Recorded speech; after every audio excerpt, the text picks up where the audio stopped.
Good morning, मैं अनुपमा लाभे फिर से प्रस्तुत हूँ आपके सामने आपका सब्जेक्ट कंपनी लॉ लेके। आज जो हम पढ़ने जा रहे हैं वो है संचालक। संचालक क्या होते हैं इसके बारे में देखेंगे और किस प्रकार के संचालक होते हैं कंपनी में उसके बारे में भी हम लोग जानकारी लेंगे।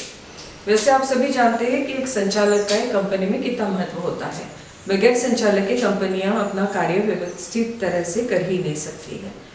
हम लोग सभी जानते हैं कंपनी क्या है, एक कृत्रिम व्यक्ति है और कंपनी अपना कार्य खुद नहीं कर सकती, इसलिए उसे अपना कार्य किसी नैसर्गिक व्यक्ति से करवाना अनिवार्य होता है और जिनसे ये कार्य करवाती है उन्हें ही संचालक कहा जाता है।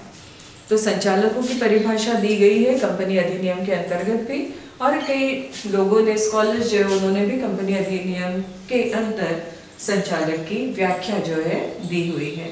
तो सबसे पहले हम लोग देखते हैं कि कंपनी की धारा 2 उपधारा 34 में संचालक की परिभाषा क्या की गई हुई है।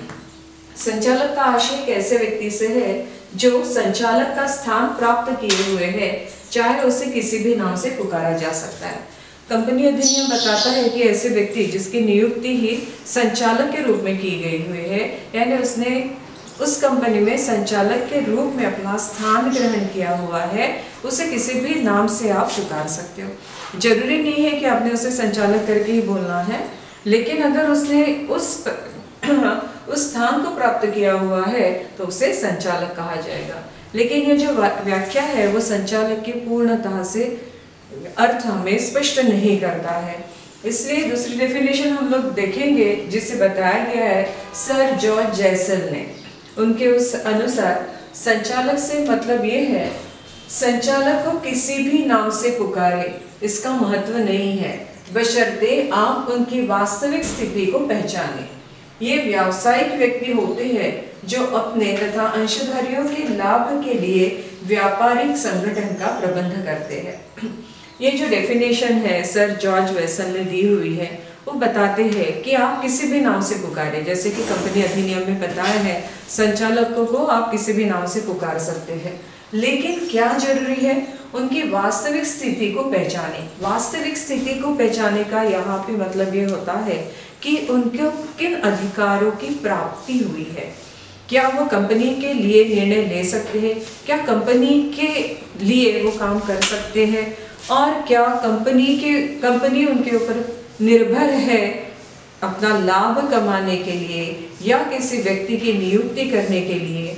ये ऐसे महत्वपूर्ण व्यक्ति अगर वहाँ पे है तो उन्हें संचालक कहा जाएगा, ऐसा जॉर्ज जैसल ने कहा हुआ है।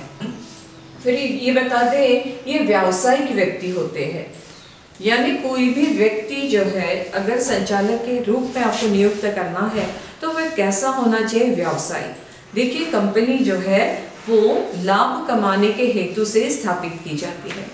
अगर लाभ कमाना ये हेतु नहीं है, लोगों की सेवा या लोगों को सेवा प्रदान करना ये अगर किसी कंपनी का हेतु है तो वहाँ पे ऐसे संचालकों की जरूरत नहीं रहती है।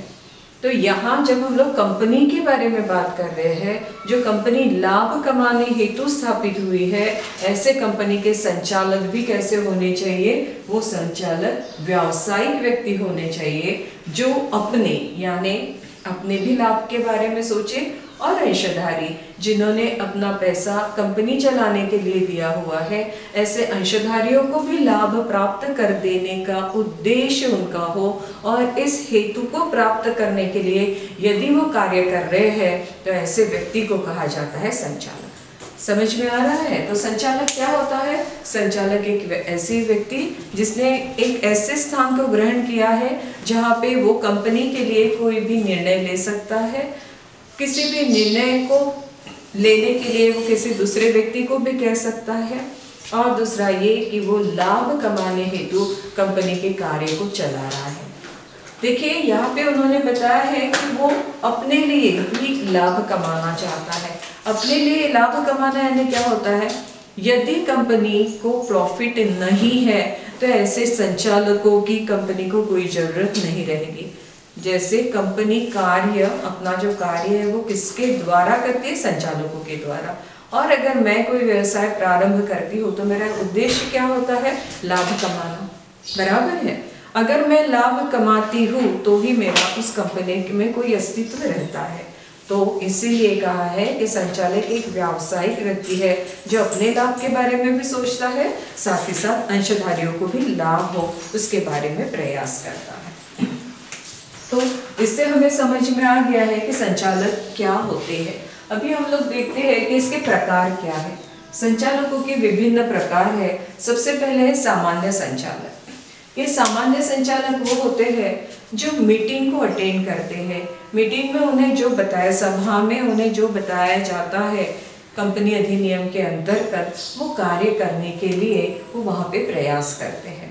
सामान्य इसलिए कहा जाता है क्योंकि ना तो ये पूर्णकालीन अंशधारी होते हैं, या हो भी सकते हैं, या वो बाहर के भी व्यक्ति हो सकते हैं। इसलिए एक सामान्य संचालक के रूप में वो कंपनी में कार्य करते हैं। उन्हें बहुत से अधिकार प्राप्त नहीं होते हैं जो कंपनी के लिए निर्णय लिया जाए, कंपनी के लिए निर्णय लेने वाले ये नहीं होते हैं। इन्हें सिर्फ वही कार्य करना होता है जो उन्हें बताया जाता है, इसलिए उन्हें कहा जाता है सामान्य संचालक। दूसरे होते हैं प्रबंधकीय संचालक। ये प्रबंधकीय संचालक ये होते हैं जिन्हें कंपनी के अधिनियमों के अंतर्गत पार्षद सीमा नियम या पार्षद अंतर नियम में जो कार्य बताया गया है उस कार्य के अनुसार वो अपना कार्य करते हैं या कंपनी का प्रबंधन करते हैं, इसलिए उन्हें कहा जाता है प्रबंधकीय संचालक।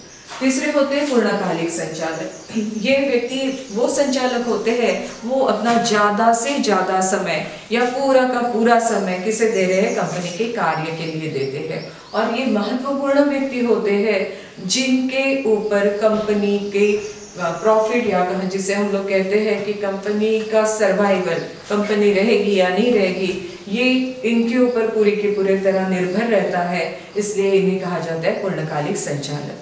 ये व्यक्ति वो होते हैं जिन्हें पारिश्रमिक कंपनी के द्वारा मिलता है। ठीक है। ये जो सामान्य संचालक होते हैं हो सकता है कि उन्हें सिर्फ सिटिंग फीस ही मिले।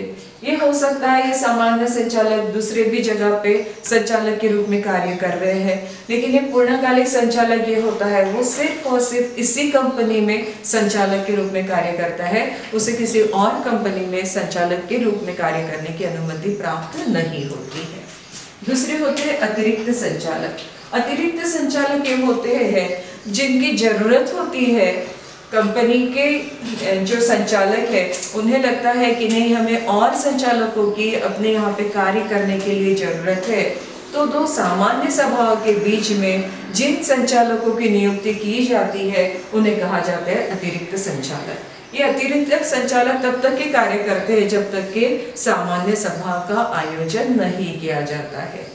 ये इसीलिए है कि संचालक जो अभी संचालक है उन्हें लग रहा है कि अपना कार्य पूर्णतः से या और अच्छे से करने के लिए हमें और अधिक संचालकों की जरूरत है, तो ऐसे वक्त वो ऐसे अतिरिक्त संचालकों की नियुक्ति करते हैं। फिर होते हैं वैकल्पिक संचालक। वैकल्पिक संचालक वो होते हैं जिन्हें संचालकों के द्वारा नियुक्त किया जाता है।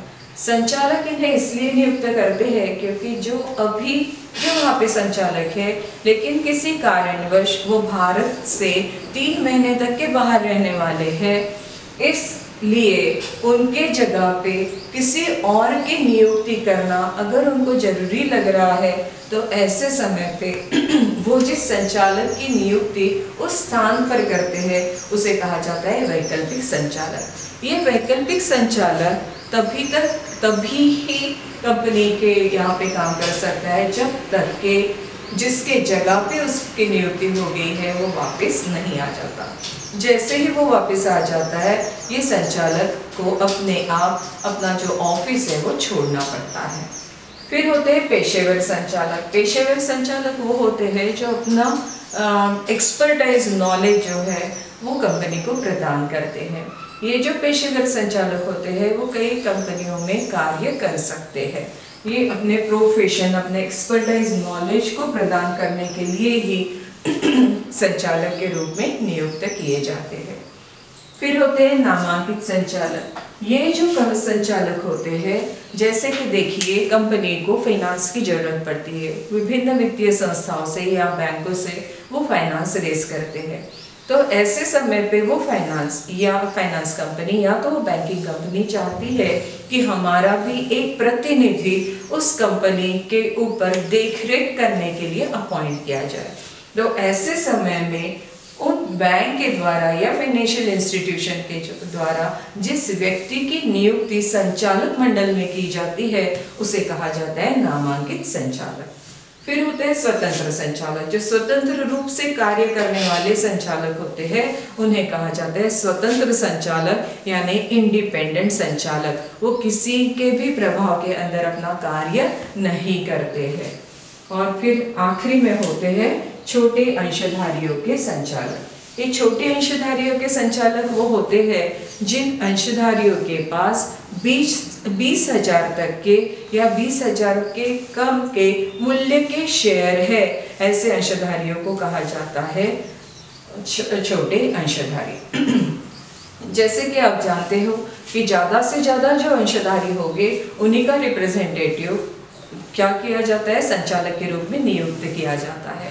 तो कई बार ये जो छोटे अंशधारी है उनके साथ कुछ हम लोग कह सकते हैं कि मिक्स मैनेजमेंट होता है, या हम लोग जिसे कह सकते हैं कि ऐसे लोगों के साथ अन्याय हो सकता है।